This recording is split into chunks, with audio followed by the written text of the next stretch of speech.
जय माता दी। मेरे सभी प्यारे दोस्तों, मैं लक्ष्मी शर्मा बड़ों को चरण स्पर्श, छोटों को प्यार और बराबर वालों को दिल से नमस्कार करती हूँ।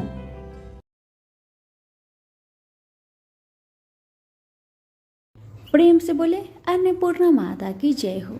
आज आप सुनेंगे अन्नपूर्णा माता की व्रत कथा। एक समय की बात है, काशी निवासी धनंजय की पत्नी का नाम सुलक्षणा था। उसे अन्य सब सुख प्राप्त थे, केवल निर्धनता ही उसके दुख का कारण था। यह दुख उसे हर समय सताता था। एक दिन सुलक्षणा पति से बोली, स्वामी आप कुछ उद्यम करो तो काम चले, इस प्रकार कब तक काम चलेगा। सुलक्षणा की बात धनंजय के मन में बैठ गया और वह उसी दिन विश्वनाथ शंकर जी को प्रसन्न करने के लिए बैठ गया और कहने लगा, हे देवादिदेव विश्वेश्वर, मुझे पूजा पाठ कुछ नहीं आता, केवल आपके भरोसे बैठा हूँ। इतनी विनती करके वह 2-3 दिन भूखा प्यासा बैठा रहा। यह देखकर भगवान शंकर ने उसके कान में अन्नपूर्णा अन्नपूर्णा अन्नपूर्णा इस प्रकार 3 बार कहा। यह कौन क्या कह गया? इसी सोच में धनंजय पड़ गया कि मंदिर से आते जाते ब्राह्मण को देखकर पूछने लगा, पंडित जी अन्नपूर्णा कौन है? ब्राह्मणों ने कहा, तू अन्न छोड़कर बैठा है, सो तुझे अन्न की ही बात सूझती है, जा घर जाकर अन्न ग्रहण कर। धनंजय घर गया, स्त्री से सारी बात कही। वह बोली, नाथ आप चिंता ना करें, स्वयं शंकर जी ने यह मंत्र आपको दिया है, वे स्वयं ही खुलासा करेंगे, आप फिर जाकर उनकी आराधना करें। धनंजय फिर जैसा का तैसा पूजा में बैठ गया। रात्रि में शंकर जी ने आज्ञा दी, कहा तू पूर्व दिशा में चला जा, वह अन्नपूर्णा का नाम जपता जाता और रास्ते में फल खाता, झरनों का पानी पीता जाता। इसी प्रकार कितने ही दिनों तक चलता गया। वहां उसे चांदी सी चमकती वन की शोभा दिखने में आई। सुंदर सरोवर दिखने में या उसके किनारे कितनी ही अप्सराएं झुंड बनाए बैठी थी और सब माँ अन्नपूर्णा इस प्रकार बार बार कहती थी। यह अगहन मास की उजेली रात्रि थी और आज से ही व्रत का ये आरंभ था। जिस शब्द की खोज करके वह निकला था वह उसे वहां सुनने को मिला। धनंजय ने उनके पास जाकर पूछा, हे देवियों आप यह क्या कर रही हो? उन सब ने कहा, हम सब माँ अन्नपूर्णा का व्रत करते हैं। व्रत करने से क्या होता है? यह किसी ने किया भी है? इसे कब किया जाए? कैसा व्रत है और कैसी विधि है? मुझे भी कहो। वे कहने लगी, इस व्रत को सब कोई कर सकता है।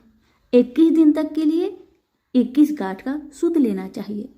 21 दिन या दिन ना बने तो एक दिन उपवास करे, या भी ना बने तो केवल कथा सुनकर प्रसाद ले। निराहार रहकर कथा कहे, कथा सुनने वाला कोई ना मिले तो पीपल के पत्तों को रख, सुपारी या घृत कुमारी वृक्ष को सामने कर, दीपक को साक्षी कर, सूर्य, गाय, तुलसी या महादेव को बिना कथा सुनाए मुख में दाना न डाले। यदि भूल से कुछ पड़ जाए तो एक दिवस फिर उपवास करे। व्रत के दिन क्रोध न करे और झूठ ना बोले। धनंजय बोला, इस व्रत के करने से क्या होगा? वे कहने लगी, इसके करने से अंधों को नेत्र मिले, लूलों को हाथ मिले, निर्धन के घर धन आए, बाजिन को संतान मिले, मूर्खों को विद्या आए। जो जिस कामना से व्रत करे माँ उसकी इच्छा पूरी करती है। वह कहने लगा, बहनों मेरे भी धन नहीं है, विद्या नहीं है, कुछ भी तो नहीं है, मैं तो दुखिया ब्राह्मण हूँ, मुझे इस व्रत का सूद दोगी? हाँ भाई तेरा कल्याण हो, तुझे देगी, ले इस व्रत का मंगल सूत्र ले। धनंजय ने व्रत किया। व्रत पूरा हुआ तभी सरोवर में से 21 खंड की स्वर्ण सीढ़ी हीरा मोती जड़ी प्रकट हुई। धनंजय जय अन्नपूर्णा अन्नपूर्णा कहता जाता था। इस प्रकार कितनी ही सीढ़ियां उतर गया तो क्या दिखता है कि करोड़ों सूर्य से प्रकाशमान अन्नपूर्णा माँ का मंदिर है। उसके सामने स्वर्ण सिंहासन पर माता अन्नपूर्णा विराजमान है। सामने भिक्षा हेतु शंकर भगवान खड़े हैं। देवगनाएं चंवर डुलाती है, कितने ही हथियार बांधे पहरा देती है। धनंजय दौड़कर जगदम्बा के चरणों में गिर गया। देवी उसकी मन का कलेश जान गई। धनंजय कहने लगा, माता आप तो अंतर्यामिनी हो, आपको अपनी दशा क्या बताऊं। माता बोली, मेरा व्रत किया है, जा संसार तेरा सत्कार करेगा। माता ने धनंजय की जिह्वा पर बीज मंत्र लिख दिया। अब तो उसके रोम रोम में विद्या प्रकट हो गई। इतने में क्या देखता है कि वह काशी विश्वनाथ के मंदिर में खड़ा है। माँ का वरदान ले धनंजय घर आया। सुलक्षणा से सब बात कही। माता जी की कृपा से उसके घर में संपत्ति उमड़ने लगी। छोटा सा घर बहुत बड़ा गिना जाने लगा। जैसे शहद के पत्तों में मक्खियाँ जमा होती है, उसी प्रकार उनके सगे संबंधी आकर उसकी बड़ाई करने लगे। कहने लगे, इतना धन और इतना बड़ा घर, सुंदर संतान नहीं हो तो इस कमाई का कौन भोग करेगा। सुलक्षणा से संतान नहीं है, इसलिए तुम दूसरा विवाह करो। अनिच्छा होते हुए भी धनंजय को दूसरा विवाह करना पड़ा और सती सुलक्षणा को सौत का दुख उठाना पड़ा। इस प्रकार दिन बीतते गया। फिर अगहन मास आया। नए बंधन से बंधे पति से सुलक्षणा ने कहलाया कि हम व्रत के प्रभाव से सुखी हुए हैं, इस कारण यह व्रत छोड़ना नहीं चाहिए। यह माता जी का प्रताप है जो हम इतने संपन्न और सुखी है। सुलक्षणा की बात सुन धनंजय उसके यहाँ आया और व्रत में बैठ गया। नई बहू को इस व्रत की खबर नहीं थी। वह धनंजय की आने की राह देख रही थी। दिन बीतते गए और व्रत पूर्ण होने में 3 दिवस बाकी थे कि नई बहू को खबर पड़ी। उसके मन में ईर्ष्या की ज्वाला दहक रही थी। सुलक्षणा के घर आ पहुंची और उसने वहां भगदड़ मचा दी। वह धनंजय को अपने साथ ले गई। नए घर में धनंजय को थोड़ी देर के लिए निंद्रा ने आ दबाया। इसी समय नई बहू ने उसका व्रत का सूत तोड़कर आग में फेंक दिया। अब तो माता जी का कोप जाग गया। घर में अकस्मात आग लग गई। सब कुछ जलकर खाक हो गया। सुलक्षणा जान गई और पति को फिर अपने घर ले आई। नई बहू उठकर पिता के घर जा बैठी। पति को परमेश्वर मानने वाली सुलक्षणा बोली, नाथ घबराना नहीं, माता जी की कृपा अलौकिक है। पुत्र कुपुत्र हो जाता है पर माता कुमाता नहीं होती।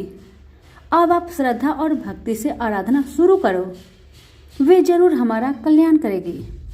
धनंजय फिर माता के पीछे पड़ गया। फिर वही सरोवर सीढ़ी पर कट हुई। उसमें माँ अन्नपूर्णा कहकर वह उतर गया। वहां जा माता जी के चरणों में रुदन करने लगा।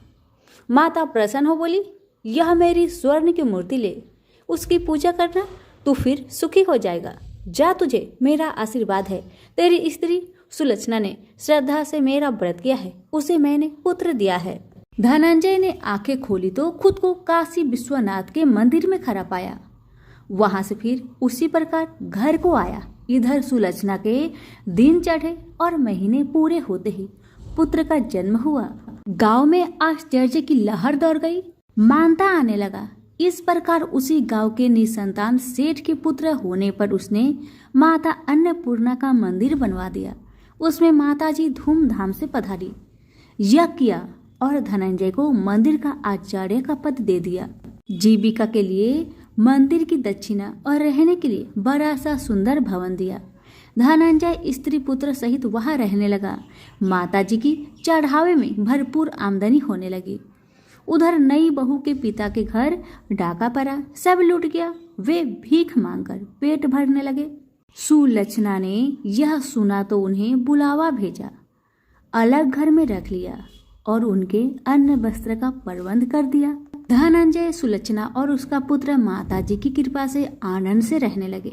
माता जी ने जैसे इनके भंडार भरे वैसे सबके भंडार भरे। प्रेम से बोलिए अन्नपूर्णा माता की जय हो। किसी भी पूजा व्रत या कथा के दौरान गणेश जी की कथा सुनना आवश्यक होता है, जो हर एक पूजा में सुना जाता है। पौराणिक कथाओं के अनुसार एक गांव में एक विधवा अपनी बहू के साथ रहती थी। उसकी बहू मंद बुद्धि वाली थी, जो अपनी भूख बर्दाश्त नहीं कर पाती थी और हमेशा खाने के लिए उतारू रहती थी। वह सबसे पहले उठकर खाना खाती थी, फिर घर के बाकी काम किया करती थी। एक दिन विधवा ने अपने घर में पूजा करवाने का सोचा, लेकिन वह थोड़ी परेशान थी क्योंकि उसकी बहू अगली सुबह उठते ही खाने के लिए दौड़ेगी और पूजा के लिए बनाए गए पकवान को जूठा कर देगी। अपनी बहू को पूजा के लिए बनाए गए पकवान से दूर रखने के लिए विधवा ने एक तरीका निकाला। पूजा वाले दिन उसने एक मटका लिया और उसके नीचे एक छेद कर दिया और अपनी बहू से बोली कि आज तो पूजा है, इसलिए खाना खाने से पहले पानी भर के ले आओ। बहू भी चालाक निकली। उसने देख लिया था कि विधवा ने मटके के नीचे छेद कर दिया है, इसलिए वह अपनी साड़ी में आटा बांधकर पनघट पर चली गई। वहां उसने आटा निकाला और कुएं के पानी के मदद से बाटियां बनाने लग गई। कुएं के पास ही एक शमशान था जहां चिता जलाई जा रही थी। बहू ने उसकी आंच में अपनी बाटियां सेक ली। उसकी बाटियां सूखी थी तो वह पास में ही गणेश भगवान का एक मंदिर था। बहू वहां पर चली गई जहां गणेश जी को किसी ने चोला चढ़ाया हुआ था। उसने देखा कि गणेश जी की तोंद पर घी लगा हुआ है। उसने उस घी को अपनी बाटी पर लगा लिया और उसका भोग गणेश जी को लगाकर वह बाटी खा ली और बहू घर वापस चली आई। बहू की इस हरकत पर गणेश जी को बहुत गुस्सा आया और उन्होंने गुस्से में अपने नाक पर उंगली चढ़ा लिया। जब गांव वाले ने देखा कि गणेश जी ने अपने नाक के ऊपर उंगली चढ़ा लिया है तो उन्हें मनाने के लिए बहुत जद्दोजहद किया गया, लेकिन गणेश जी ने अपनी उंगली वापस नहीं उतारी। जब यह बात राजा को पता चली तो राजा ने बड़े बड़े पंडितों और ज्योतिषों को बुलवाया और हवन करवाया, लेकिन गणेश जी फिर भी नहीं माने। सब बहुत चिंतित थे। राजा ने पूरे गांव में यह ऐलान करवा दिया कि जो भी इंसान गणेश जी की नाक पर से उंगली हटाने में सफल होगा उसे इनाम के तौर पर 5 गांव दिया जाएगा। गांव के सभी लोग गणेश जी को मनाने आए, लेकिन गणेश जी किसी से भी न माने और अपनी उंगली नाक पर चढ़ाए रखे। अंत में विधवा की बहू बोली कि अगर सब उसे आज्ञा दे तो वह गणेश जी की उंगली हटा सकती है। उसकी बात सुनकर उसकी विधवा सासू माँ हंसने लगी और बोली कि जब बड़े बड़े विद्वान कुछ नहीं कर पाए तो वह कैसे गणेश जी को मना पाएगी। तब किसी ने बोला कि जब सब लोगों को मौका मिला तो उसे भी एक मौका मिलना चाहिए। फिर सभी लोग बहू को एक मौका देने के लिए मान गए, लेकिन बहू ने एक शर्त रखी। उसने कहा कि उसके घर से लेकर मंदिर तक पर्दा बांध दी जाए। सब लोगों ने सोचा कि इतना तो हो ही चुका है तो पर्दा बांधने में क्या जाता है। बहू के कहे अनुसार उसके घर से लेकर मंदिर तक पर्दा लगाया गया। बहू ने अपना दिमाग लगाया और वह अपने साड़ी की आंचल में मोगली छिपाकर मंदिर चली गई। अब बहू ने मंदिर में जाकर गणेश जी से बोला कि मैंने आपके तोंद से जरा सा घी क्या ले लिया, आपने अपने नाक पर उंगली चढ़ा ली। अब आप नाक पर से उंगली हटाइए या दो एक मोगरी की, अभी आपके टुकड़े टुकड़े हो जाएंगे। बहू की यह चेतावनी सुनकर गणेश जी थोड़ा डर गए और उन्होंने सोचा कि यह तो पूरी पागल है, कहीं सच में यह मुझे मोगरी न मार दे। अब तो गणेश जी ने बिना सोचे समझे अपनी नाक पर से उंगली हटा ली, जिसे देखकर गांव वाले बहुत खुश हो गए और बहू का जय जयकार करने लगे। राजा के ऐलान के मुताबिक बहू को 5 गांव इनाम में दिए गए।